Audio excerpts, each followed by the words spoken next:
Hello friends, మీరు పిలో party అనే place గురించి ఎప్పుడైనా విన్నారా? యాక్చువల్గా ఇది అండమాన్ అండ్ నికోబార్ ఐలాండ్స్లో ఒక ప్లేస్ అనమాట. మన ఇండియాలో ఎలక్షన్స్ జరిగే ప్రతిసారి ఇక్కడ కూడా ఒక పోలింగ్ బూత్ని సెటప్ చేస్తారు. సో ఈ ప్లేస్కి వెళ్ళడం కోసం ఎలక్షన్ అఫీషియల్స్ ఎవరైతే ఉంటారో వాళ్ళు ముందుగా పోర్ట్ బ్లేర్ నుంచి షిప్లో స్టార్ట్ అవుతారు. ఆ తర్వాత అక్కడ నుంచి ఒక స్పీడ్ బోట్ ఎక్కుతారు. ఆ తర్వాత మళ్ళీ అక్కడ నుంచి ఒక డింగి అంటే రబ్బర్ టైప్లో ఉండే బోట్ అనమాట. ఆ బోట్లు ఎక్కుతారు. మళ్ళీ ఆ రబ్బర్ బోట్లో ప్రయాణం అయిపోయిన తర్వాత ఇంకొక చిన్న పడవలో వాళ్ళు ట్రావెల్ చేసి ఆ ప్లేస్కి రీచ్ అవుతారు. చూసారా, అక్కడ నుంచి ఇక్కడికి రావడానికి ఎన్ని తిప్పలు పడాలో. ఈ కష్టంతో పాటు వాళ్ళు ఎక్స్ట్రాగా ఈవీఎం మిషన్లు కూడా వాళ్ళతో పాటు వేసుకొని రావాలి. అండ్ ఈ జర్నీ మొత్తాన్ని వాళ్ళు ఫినిష్ చేయడానికి ఆల్మోస్ట్ ఒక 24 గంటల టైం అయితే పడుతుంది. అండ్ 24 గంటలు వీళ్ళు ట్రావెల్ చేస్తూ ఉండేటప్పుడు అప్పుడప్పుడు మొసలు వచ్చి పలకరిస్తూ ఉంటాయి, అలాగే పాములు వచ్చి బొస కొడుతూ కూడా ఉంటాయి. సో ఈ రూట్ అనేది అంత డేంజరస్గా ఉంటుంది అనమాట. ఇంకో దరిద్రం ఏంటంటే వీళ్ళకి ఎలాంటి సిగ్నల్స్ కూడా ఉండవు. ఇన్ కేసు వాళ్ళకి ఏమైనా ప్రాబ్లం వచ్చి ఎక్కడైనా స్ట్రక్ అయిపోయినా కానీ వాళ్ళు పలానా వాళ్ళకి ఫోన్ చేసి వెంటనే హెల్ప్ని అయితే కోరలేరు అనమాట. సో ఇంత డేంజరస్ ప్లేస్లోకి వాళ్ళు ఎలక్షన్స్ని కండక్ట్ చేయడానికి వెళ్తున్నారు.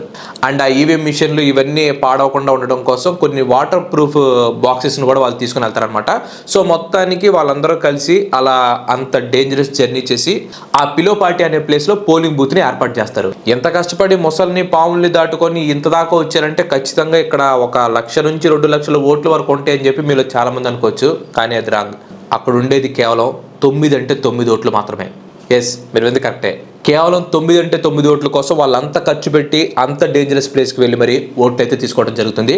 మన భారతదేశంలో ఎలక్షన్స్ టైంలో జరిగే ఈ ఒక్క ఇన్సిడెంట్ చాలు మన దేశంలో ఎలక్షన్స్ ఎంత పెద్ద స్కేల్లో నిర్వహించబడుతున్నాయో తెలియటానికి. ఈ ప్రపంచంలోనే అతిపెద్ద డెమోక్రటిక్ కంట్రీ మన ఇండియా. 141.7 కోట్ల మంది జనాభా ఉన్న భారతదేశంలో ఎలక్షన్స్ కండక్ట్ చేయడం అంటే ఒకసారి ఎంత ఖర్చు అవుతుందో ఆలోచించండి. సో ఈ రోజు వీడియోలో ఈ ఎలక్షన్స్ని కండక్ట్ చేయడానికి ఏ విధంగా ఎన్ని రకాలుగా మనీ అనేది ఖర్చు అవుతుందో మనం క్లియర్గా తెలుసుకుందాం. అండ్ దీంతో పాటుగా 6 నెలల క్రితం మోడీ గారు ఒక మాట అయితే అన్నారు. అదే 1 నేషన్ 1 ఎలక్షన్ అని చెప్పేసి ఆయన ప్రపోజ్ చేయడం జరిగింది.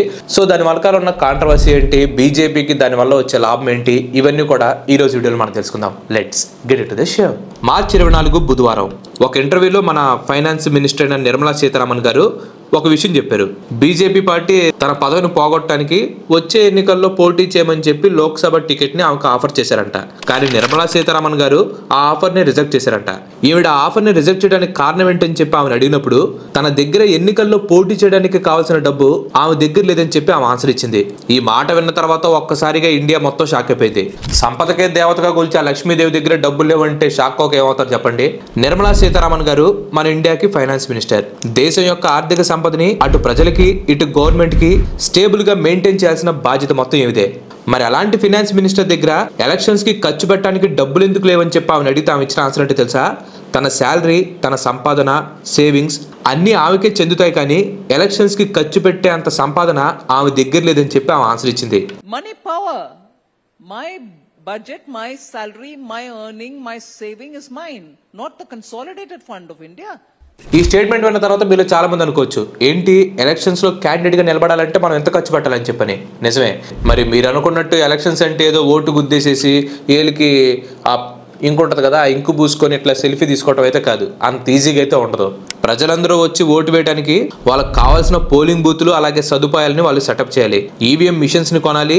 మళ్ళీ ఆ ఎక్విప్మెంట్ మొత్తాన్ని సేఫ్ గా చూసుకోవడానికి సెక్యూరిటీ ఫోర్సెస్ ని కూడా పెట్టాలి. ట్రావెలింగ్ ఖర్చులు, ఫుడ్ ఖర్చులు, అబ్బాయిలా చెప్పుకుంటూ పోతే చాలా రకాల ఖర్చులు ఉంటాయి. ఏప్రిల్ 19 నుంచి జూన్ 1వ తారీఖు వరకు జరగబోయే ఎలక్షన్స్ డేట్ రిలీజ్ అయినప్పటి నుంచి అన్ని పొలిటికల్ పార్టీస్ అండ్ మన ఇండియన్ ఎలక్షన్ కమిషనర్ అఫీషియల్స్ ఎవరి పనిలో వాళ్ళు బాగా బిజీ అయిపోతున్నారు. ఈ ఎలక్షన్స్ కి దాదాపుగా 1,20 కోట్లు ఖర్చు అయ్యే అవకాశం అయితే ఉందంట. అంటే సర్వేల ప్రకారం తెలిసింది ఏంటంటే ఆల్మోస్ట్ 1,20,000 crores ఈ ఎలక్షన్స్కి అయితే ఖర్చు అవబోతున్నాయి. చెప్పాలంటే ఇది ఒక రికార్డ్ అనమాట. మన ఇండియా ఒక కొత్త రికార్డ్ని అయితే క్రియేట్ చేసింది ఎలక్షన్స్లో. 2016లో యుఎస్ ప్రెసిడెన్షియల్ ఎలక్షన్స్లో దాదాపుగా 54,000 కోట్ల రూపాయలని ఖర్చు పెట్టారు. అండ్ ఈసారి ఈ ఎలక్షన్స్తో మన ఇండియా వాళ్ళు ఈ రికార్డ్ని బ్రేక్ చేయబోతున్నారు. ఒలింపిక్స్లో యూఎస్ఏ వాళ్ళ రికార్డులు అయితే బ్రేక్ చేయలేకపోవచ్చేవో, కానీ ఇలాంటి రికార్డులు మాత్రం మన వాళ్ళు సునాయాసంగా బ్రేక్ చేసేస్తారనమాట. మరి మన వాళ్ళ టాలెంట్ అలాంటిది. రీసెంట్గా the centre for media studies and association of democratic reform, షార్ట్గా చెప్పాలంటే ఏడీఆర్, వీళ్ళు ఈ ఎలక్షన్స్ అవబోయే ఖర్చుని ప్రిడిక్ట్ చేసి ఎస్టిమేట్ కూడా చేశారు. పోయినసారి 2019లో జరిగిన లోక్సభ ఎలక్షన్స్లో దాదాపుగా 60,000 కోట్ల రూపాయలు ఖర్చు పెట్టారట. అండ్ 2014లో చూసుకుంటే 30,000 కోట్లని ఖర్చు పెట్టారు. సో 2014లో 30,000 కోట్లు, 2019కి వచ్చేసరికి 60,000 కోట్లు. సో ఈ స్టాట్స్ ని బట్టి మనం ఈజీగా అర్థం చేసుకోవచ్చు. ప్రతి 5 సంవత్సరాలు జరిగే ఎలక్షన్స్ కి ఎన్నికల ఖర్చు అనేది డబుల్ అయిపోతుంది. సో మనం లాజికల్ గా ఆలోచిస్తే కనుక ఈసారి 1,20,000 కోట్ల రూపాయలు ఎలక్షన్ పనులన్నిటికీ ఖర్చే అవకాశం ఉంది. మొట్టమొదటిసారి ఎలక్షన్స్ 1951లో జరిగాయి. ఈసీఐ అంటే ఎలక్షన్ కమిషన్ ఆఫ్ ఇండియా ప్రకారం 1951లో జరిగిన ఎలక్షన్ కి కేవలం 10,45,00,000 రూపాయలు మాత్రమే ఖర్చయింది. అదే 2004 సమయానికి ఈ ఖర్చు వచ్చేసి 1,000 కోట్ల వరకు చేరుకుంది. ఇంకా 2009లో 1,115 కోట్ల రూపాయలు ఖర్చయింది. తర్వాత 2014 వచ్చేసరికి ఈ ఖర్చు కాస్త 30,000 కోట్లకి చేరుకుంది. ఆ తర్వాత 2019లో ఈ ఖర్చు కాస్త 60,000 కోట్ల రూపాయలకి చేరుకుంది. లోక్సభకి కావాల్సిన ఖర్చు మొత్తాన్ని సెంట్రల్ గవర్నమెంట్ భరిస్తుంది. అదే అసెంబ్లీ ఎన్నికల విషయానికి వస్తే స్టేట్ గవర్నమెంట్ కూడా దీన్ని భరించాల్సి ఉంటుంది. ఈ ఖర్చు మొత్తంలో 20% ఎలక్షన్ కమిషన్ ఆఫ్ ఇండియా పెట్టుకుంటే మిగిలిన 80%ని అన్ని పొలిటికల్ పార్టీస్ ఖర్చు పెట్టాలి. మొన్న ఒక కడపకే 250 కోట్లు ఖర్చయింది. 46,000 కోట్ల రూపాయలతో మన దేశంలో 80 కోట్ల మంది ప్రజలు 3 పూట్ల 3 నెలల పాటు ఫ్రీగా ఫుడ్ తినొచ్చు. ఇదే 80 కోట్ల మంది ఇప్పుడు ఖర్చు పెట్టబోతున్న 1,20,000 కోట్ల రూపాయలతో 3 పూట్ల దాదాపుగా 8 నెలల పాటు ఫ్రీగా ఫుడ్ తినొచ్చు. అంటే భయంకరమైన రకాల ఫుడ్ కాదనుకోండి, ఒక నార్మల్ ఫుడ్ ని వాళ్ళు 8 నెలల పాటు ఫ్రీగా తినొచ్చు అనమాట. మరి ఇంతమంది ఇంత డబ్బుతో ఫ్రీగా ఉచితంగా తినొచ్చు కదా, ఎలక్షన్స్ కి ఇంత ఖర్చు ఎందుకు అవుతుందని చెప్పేసి మీలో చాలా మంది డౌట్ అవచ్చు. మన దేశం మొత్తం లోక్సభ ఎలక్షన్స్ ని కండక్ట్ చేయాలంటే దాదాపుగా మనకి 11.8 లక్షల పోలింగ్ స్టేషన్స్ ని సెటప్ చేయాల్సి ఉంటుంది. ప్రతి పోలింగ్ బూత్ లో ఒక ఈవీఎం అంటే ఎలక్ట్రానిక్ ఓటింగ్ మిషన్ ని అరేంజ్ చేయాల్సి ఉంటుంది. ప్రతి ఈవీఎం మిషన్ లో బ్యాలెట్ యూనిట్ అని, కంట్రోల్ యూనిట్ అని, voter verifiable paper audit trial అని చెప్పి ఇలాంటివి చాలా ఉంటాయి. ప్రతి బ్యాలెట్ యూనిట్ కి ప్రస్తుతం 7,900 రూపాయలు ఖర్చు అవుతుంది. ప్రతి కంట్రోల్ యూనిట్ కి 9,800 రూపాయలు ఖర్చు అవుతుంది. అలాగే వివిపిఏటి అంటే ఎంత చెప్పాం కదా, voter verifiable paper audit trial అని చెప్పి, దానికి 16,000 రూపాయలు ఖర్చు అవుతుంది. అంటే ఈ లెక్కను చూసుకుంటే ప్రతి ఈవీఎం మిషన్ కి గాను 33,700 రూపాయలు ఖర్చు అవుతుంది. అలాంటిది దాదాపుగా 11,80,000 పోలింగ్ స్టేషన్స్ లో ఈ ఈవీఎంస్ ని అరేంజ్ చేయాలి. అంటే సుమారుగా చూసుకుంటే 4,000 కోట్ల రూపాయలు ఈ పోలింగ్ స్టేషన్స్ ని సెటప్ చేయడానికి ఖర్చు అయిపోతున్నాయి. ఇంకా ఎలక్షన్ కమిషన్ ఆఫ్ ఇండియా వాళ్ళు కొన్ని ఈవీఎం మిషన్స్ ని ఎక్స్ట్రాగా పెట్టుకుంటారు. ఎందుకంటే ఏదైనా మిషన్ కి ప్రాబ్లం వచ్చి అది పనిచేయకుండా పోయిందనుకోండి, దాని ప్లేస్ లో ఈ కొత్త మిషన్ ని వెంటనే రీప్లేస్ చేయాలి. ప్రతి ఈవీఎం మిషన్ యొక్క షెల్ లైఫ్ వచ్చేసి దాదాపు 15 సంవత్సరాలు ఉంటుంది. అంటే ప్రతి 15 సంవత్సరాలకు ఒకసారి మన దేశం కేవలం ఈ ఈవీఎం మిషన్స్ కోసమే 4,000 కోట్ల రూపాయలు ఖర్చు పెట్టాలి. అండ్ ఆ టయానికి ఇన్ఫ్లేషన్ కూడా మనం కలుపుకొని ఖర్చు ఇంకా ఎక్కువ అవకాశం ఉంటుంది, కానీ తగ్గే అవకాశం అయితే ఉండదు.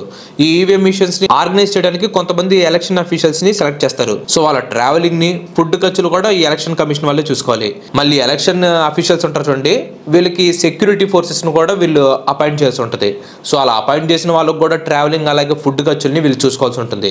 అండ్ ఈ ఖర్చులన్నీ ఉన్నాయి చూసారు, దీంట్లో ప్రతి ఒక్క రూపాయి మనం కట్టే ట్యాక్స్ నుంచే వాళ్ళు తీసుకొని వాడటం జరుగుతుంది. ఇంక ఇవి కాకుండా ఎలక్షన్స్ లో గెలవడం కోసం పొలిటికల్ పార్టీస్ చేసే ఖర్చు ఇంకో రకం అనుకోండి, అది వేరే రకం. దీనికంటే అది మించిపోద్ది.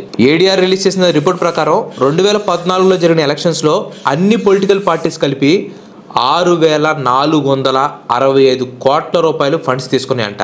కానీ ఖర్చు పెట్టింది మాత్రం కేవలం 2,591 కోట్ల రూపాయలు మాత్రమే.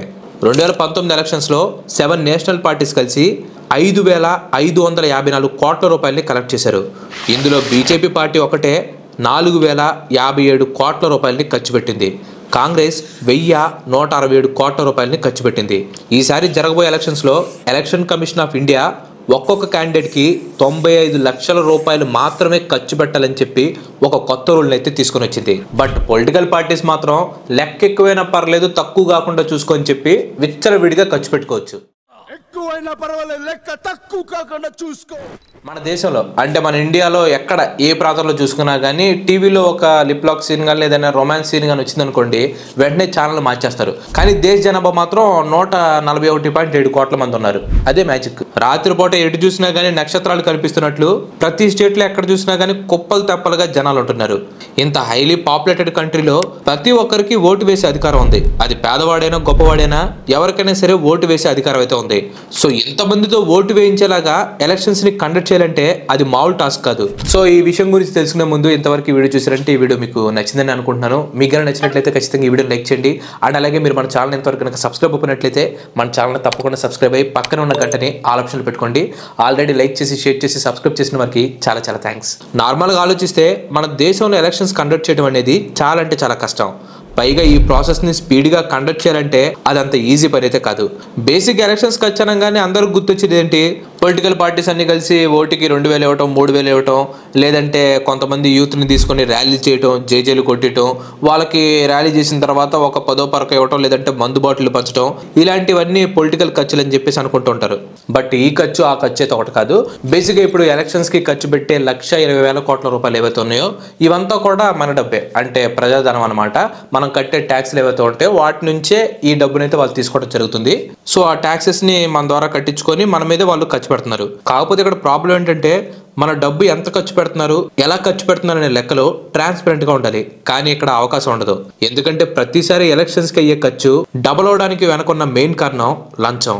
ఇంకో 4 రోజుల్లో మూవీ రిలీజ్ అవబోతుందనే టైంకి సినిమా వాళ్ళు ప్రెస్ మీటుల్లో ప్రీ రిలీజ్ ఈవెంట్లో మా సినిమా అదరగొట్టేస్తుంది బెదరగొట్టేస్తుంది అని చెప్పి పొగిడేసుకుంటూ ఉంటారో, సేమ్ పొలిటీషియన్స్ కూడా ఎలక్షన్స్ రాగానే మేము నిజాయితీ పరులం, అందరూ దొంగలు, మాకే మీరు ఓటు వేయండి, రాష్ట్రం అప్పుడే బాగుపడుతుంది, మేము రాష్ట్రం రూపురేఖల్ని మార్చేస్తామని చెప్పి హామీలు పథకాలతో దేశం మొత్తం క్యాంపెయిన్స్ చేస్తూ ఉంటారు. అందుకోసమే లోకల్లో ఉండే కొంతమంది ఇన్ఫ్లుయెన్సర్స్ కూడా లంచం ఇచ్చి మరి వాళ్ళ ద్వారా ఓటర్స్ ని ఇన్ఫ్లుయెన్స్ చేస్తూ ఉంటారు. ప్రతి ఎలక్షన్స్ కి ఖర్చు డబుల్ అవడానికి మెయిన్ కారణం కూడా ఇదే. ఎందుకంటే మన దేశం గురించి తెలిసిందే కదా, ఎంత ఎక్కువ డబ్బు ఉంటే అంత ఫాస్ట్ గా పనులు జరుగుతాయి. ఈ ఖర్చు పెట్టే డబ్బు మొత్తంలో కేవలం 1/30th పార్ట్ మాత్రమే లీగల్ గా ఖర్చు పెడతారు. మిగిలిన అమౌంట్ మొత్తం పూర్తిగా illegal and illegitimate. And current జనరేషన్లో ఇంటర్నెట్ కంటే పవర్ఫుల్ వెపన్ అయితే ఏది లేదు.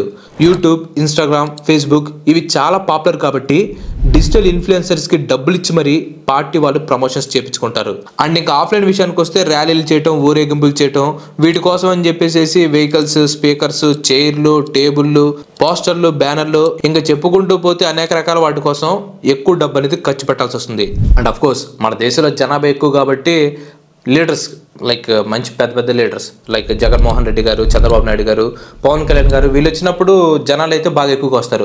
బట్ వేరే ఎమ్మెల్యే క్యాండిడేట్స్కి అలా రావాలంటే కుదరదు కదా. అందుకోసం చెప్పేసి అలా వచ్చే వాళ్ళకి డబ్బులు ఇచ్చి మరీ వీళ్ళు పిలిపించుకోవాల్సి ఉంటుంది అనమాట. అది కూడా ఒక రకంగా ఒక ఎక్స్ట్రా ఖర్చు అవుతుంది. సో ఇది నేను పైన చెప్పినట్టు ఆ 97 లక్షల సంథింగ్ అమౌంట్ ఉంది కదా, ఆ అమౌంట్తో మేనేజ్ చేయడం అంటే కష్టం. సో వీళ్ళు సపరేట్గా వాళ్ళకి ఇచ్చుకోవాలన్నమాట. ఒకవేళ ఇప్పుడు క్యాండిడేట్ కేవలం కేటాయించిన డబ్బులు మాత్రమే ఎలక్షన్స్లో ఖర్చు పెట్టాలనుకోండి, ఇవన్నీ సాధ్యం కాదు. ఎవడు కూడా ఎలక్షన్స్ మీటింగ్కి రాడు, ర్యాలీలకు రాడు. అందుకని ఎక్కువ శాతం మంది ఇల్లీగల్గా ఖచ్చితంగా ఖర్చు పెట్టాల్సిందే. అందులోని ఈ ర్యాలీల విషయంలో ఓటర్లకి పోయినసారి ఇచ్చిన గిఫ్ట్స్ కంటే ఎక్కువ గిఫ్ట్లు ఇవ్వాలి. అదే మందు బాటిల్ కానీ అమౌంట్ కానీ ఏదైనా సరే పోయినసారితో పోల్చుకుంటే ఇంకాస్త ఎక్కువ ఇవ్వాలన్నమాట. మరి అవతల పార్టీల కాంపిటీషన్ బీట్ చేయాలంటే మినిమం అమౌంట్ మెయింటైన్ చేయాలి కదా. ఈ రీజన్స్ వల్లే ఎలక్షన్స్ లో ఖర్చు అనేది ప్రతిసారి భారీగా పెరిగిపోతుంది. 1,20,000 కోట్ల రూపాయలు ఖర్చు పెడుతున్నాం అంటే నిజంగా అది చాలా పెద్ద అమౌంట్. మరి ఈ ఖర్చు మొత్తం తగ్గించే అవకాశం లేదంటే ఉంది. అదే one nation one election. Recent గా మోడీ గారి ప్రభుత్వం వన్ నేషన్ వన్ ఎలక్షన్ అని చెప్పి ఒక ఐడియాని తీసుకొని వచ్చింది. ఈ పాలసీ ప్రకారం ఏంటంటే మన ఇండియాలో జరిగే లోక్సభ ఎలక్షన్స్ ఉంటాయి కదా, అవి అలాగే స్టేట్ అసెంబ్లీ ఎలక్షన్స్ అన్ని కూడా ఒకే రోజు లేదంటే కొన్ని రోజుల వ్యవధిలో అటు ఇటుగా కండక్ట్ చేయాలనేది ఈ వన్ నేషన్ వన్ ఎలక్షన్ అనే concept. One nation one election propose రాగానే చాలా అంటే చాలా కాంట్రవర్సీ అనేది క్రియేట్ అయిపోయింది. ఎందుకనేది మీకు నేను బ్రీఫ్ గా ఎక్స్ప్లెయిన్ చేస్తాను చూడండి. చరిత్ర చూసుకుంటే మన దేశంలో స్వతంత్రం వచ్చిన తర్వాత నుంచి 1967 వరకు స్టేట్ అసెంబ్లీ ఎలక్షన్స్ అన్ని ఒకేసారి సేమ్ టైంకి సైమల్టేనియస్ గా జరుగుతూ వచ్చాయి. ఆ తర్వాత నుంచి కొన్ని స్టేట్ అసెంబ్లీస్ ముందుగానే వాటి గవర్నమెంట్ ఫెయిల్ అవడం వలన ఈ ఎలక్షన్స్ టైంలో కొన్ని మార్పులు అనేవి వచ్చాయి. అందుకనే 2014లో మన current prime minister Narendra Modi గారు మన దేశం మొత్తానికి ఎలక్షన్స్ అన్ని ఒకే టైంలో జరిగితే ఈ ఎలక్షన్స్కి అయ్యే ఖర్చు తగ్గుతుందని చెప్పేసి ఒక స్టేట్మెంట్ అయితే ఇచ్చారు. ఒక రకంగా చెప్పాలంటే ఇది మంచి ఐడియానే. కాకపోతే మోడీజీ గారి పార్టీ యొక్క కన్వీనియన్స్ కోసం ఇలా ప్రపోజ్ చేశారని చెప్పేసి చాలా మంది డౌట్ అయితే పడ్డారు. లైక్ డౌట్ పడటం కాదు, ఆయన్ని వ్యతిరేకించిన వాళ్ళు కూడా ఉన్నారనమాట. అంటే మీ పార్టీ ఉపయోగం కోసం మీరు ఇలా చేస్తున్నారు, వన్ నేషన్ వన్ ఎలక్షన్ అని చెప్పేసి మీరు ప్రపోజ్ చేశారు, ఇది కరెక్ట్ కాదని చెప్పేసి చాలా మంది వ్యతిరేకించిన వాళ్ళు కూడా ఉన్నారు. బట్ ఇందాక చెప్పినట్లు ఇది ఒక రకంగా ఎందుకు మంచి ఐడియా అని చెప్పాను అంటున్నానంటే, ఎలక్షన్స్ కండక్ట్ చేయడానికి వాడే డబ్బు మొత్తం పబ్లిక్దే. రాబోయే ఎలక్షన్స్ చూసుకుంటే ఏప్రిల్ 19 నుంచి జూన్ 1వ తారీఖు వరకు జరుగుతాయి. టోటల్గా 7 phases-లో ఈ ఎలక్షన్స్ అయితే కండక్ట్ చేస్తారు. ఎలక్షన్స్ కంప్లీట్ అవడానికి టోటల్గా 50 రోజుల పాటు టైం పడుతుంది. ఈ టైం పీరియడ్ అంతా కూడా అఫీషియల్స్ యొక్క ఫుడ్ అండ్ ట్రావెలింగ్ ఖర్చులు, అలాగే వాళ్ళ సెక్యూరిటీ ఫోర్సెస్కి అదనంగా ఖర్చులు అవుతూ ఉంటాయి. అదే one nation one election idea అనుకోండి, పబ్లిక్ మనీ వేస్టేజ్ ఏదైతే ఉంటుందో అది చాలా వరకు తగ్గించవచ్చు. అండ్ డెవలప్మెంట్ వరకు కూడా దేశమంతా ఒకే ఫ్లోలో నడుస్తుంది. పైగా గవర్నమెంట్ పాలసీస్ అన్ని కూడా దేశం మొత్తంలో ఒకేసారి ఇంప్లిమెంట్ చేయొచ్చు. ఈ వన్ నేషన్ వన్ ఎలక్షన్ గురించి చాలా మంది రియాక్ట్ అయ్యారు. కొంతమంది పాజిటివ్గా రియాక్ట్ అయితే ఇంకొంతమంది నెగిటివ్గా కూడా రియాక్ట్ అయ్యారు. కాంగ్రెస్ లీడర్ పి చిదంబరం గారు ఏమన్నారంటే, ప్రస్తుతం ఉన్న గవర్నమెంట్ ఒక పపెట్ కమిటీని అపాయింట్ చేసుకుని వాళ్ళ చేత అన్ని పనులు చేపించుకుంటుందని చెప్పన్నారు. ఈ వన్ నేషన్ వన్ ఎలక్షన్ వలన బీజేపీకి తప్ప ఏ ఒక్కరికి ఉపయోగం లేదు. ఈ ఐడియాతో లోక్సభలో 2/3 మెజారిటీ గెలవాలని బీజేపీ భావిస్తుంది. పైగా ఆ పార్టీ ఎక్కువ స్టేట్లో గెలవచ్చు, అందుకని ఈ ఐడియాని ఇంప్లిమెంట్ చేయాలని చెప్పి బీజేపీ వాళ్ళు ప్రయత్నిస్తారని చెప్పి పి చిదంబరం గారు చెప్పారు. ఫార్మర్ లా మినిస్టర్ ఏమన్నారంటే, ఈ వన్ నేషన్ వన్ ఎలక్షన్తోనే మోడీ గవర్నమెంట్ డౌన్ఫాల్ చూడబోతుంది. ఎందుకంటే వాళ్ళు నిప్పుతో ఆడుకుంటున్నారు, ఏదో ఒక రోజు వాళ్ళ చేతుల్ని వాళ్ళే కాల్చుకుంటారని చెప్పి ఆయన స్టేట్మెంట్ ఇచ్చారు. సో ఫైనల్గా ఇండియాలో ఎలక్షన్స్కి ఎందుకు ఇంత ఖర్చు అవుతుంది అనే దానికి ఇప్పటివరకు నేను పైన చెప్పాను కదా, అవన్నమాట రీజన్స్. మరి వన్ నేషన్ వన్ ఎలక్షన్ అన్నారు కదా, ఇది పెడితే ఖర్చు నిజంగానే తగ్గుతుందా, లేదంటే మోడీ గారు వాళ్ళ గవర్నమెంట్ని నిలబెట్టుకోవడం కోసం సెల్ఫిష్గా ఏమైనా ఆలోచిస్తున్నారా అనేది కింద మీరే కామెంట్స్ చెప్పండి. So that's it guys. ఈ వీడియో కనుక మీకు నచ్చినట్టయితే లైక్ చేయండి, షేర్ చేయండి. అండ్ అలాగే మన నెక్స్ట్ ఎపిసోడ్ మిస్ కావాలనుకుంటే మన ఛానల్కి తప్పకుండా సబ్స్క్రైబ్ అవ్వండి. ఇంకో మంచి ఎపిసోడ్లో మళ్ళీ కలుద్దాం. Till then bye bye, have next day.